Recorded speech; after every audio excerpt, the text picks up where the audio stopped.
तो महोदय मैं बताना चाहता था, ये जौहर साहब हैं, अब बैठिए।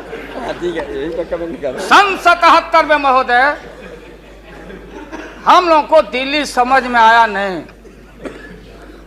दिल्ली में हम लोग जब आए, राज नारायण जी, जौहर साहब, चौधरी चरण सिंह जी, हम लोग उसी परिवार के लोग हैं महोदय, चाहे मुलायम सिंह जी हो और कोई हो या नीतीश जी उधर जो चले गए हैं। हमारे मुंह में सीधे 32 दांत है, उनके पेट में नीतीश के दांत है जो वहां चले गए। पेट में दांत, पेट वाला दांत बड़ा खतरनाक होता है। तो महोदय मैं सन 77 को याद दिलाना चाहता हूं, हम तो आपसे लड़ाई शुरू से लड़ रहे हैं, ये नई बात नहीं, किसी कारण से नहीं। जनता पार्टी का खंड खंड हुआ, कोई यहां गिरा, कोई वहां गिरा, कोई वहां गिरा।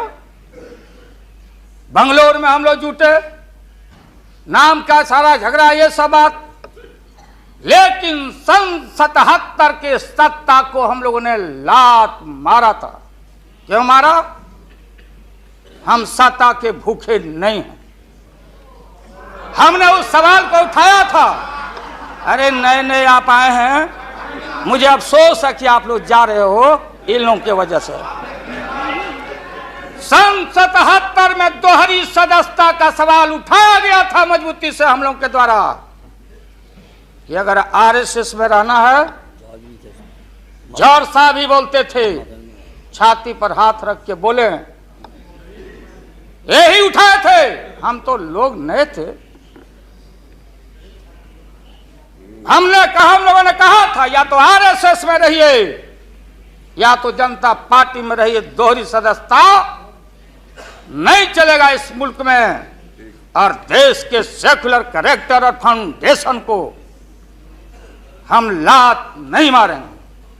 आपको याद होगा, इसलिए हम लोग टूटे और हम लोगों ने नारा दिया, चरण नहीं तो चुनाव। और हम लोग चुनाव में गए।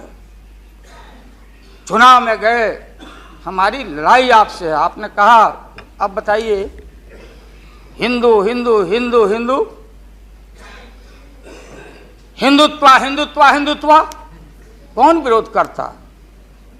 तो हम लोग के पुरोहित ये अडवाणी जी कैसे हो सकते हैं? ये हमारे पंडित कैसे हो सकते हैं? हम पंडित से पूजा कराते हैं। हमारी माँ बहन गांव गए सारे लोग, ये ठेका आपने कैसे ले लिया? आज इस देश का सेकुलर कैरेक्टर, सेकुलरिज्म है, इसलिए राबड़ी देवी गांव की बेटी मुख्यमंत्री बनती है। देश की एकता अखंडता। जब भारी नाक पर पानी आया तो हमने कहा मीडिया के लोगों को, महोदय, लोगों ने पूछा कि क्या करोगे? हमने एक कैलेंडर कह दिया, क्योंकि लोग रोज बोलते थे दिल्ली में, नहीं जयललिता जी से पैचअप हो गया, लालू मुलायम में लड़ाई हो गई विगत दिनों में, कोई कुछ। अब हम जो है सो कि पहले बोल देते थे, इस बार हम लोगों ने साइंटिफिक तरीका से काम किया ही, समझ लीजिए। क्योंकि साइंस और टेक्नोलॉजी का युग है।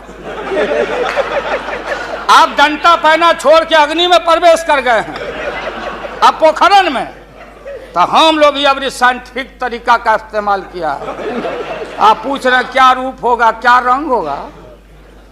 इसमें रंग अजूबा होगा, इस रंग का कोई जवाब आपके पास नहीं होगा।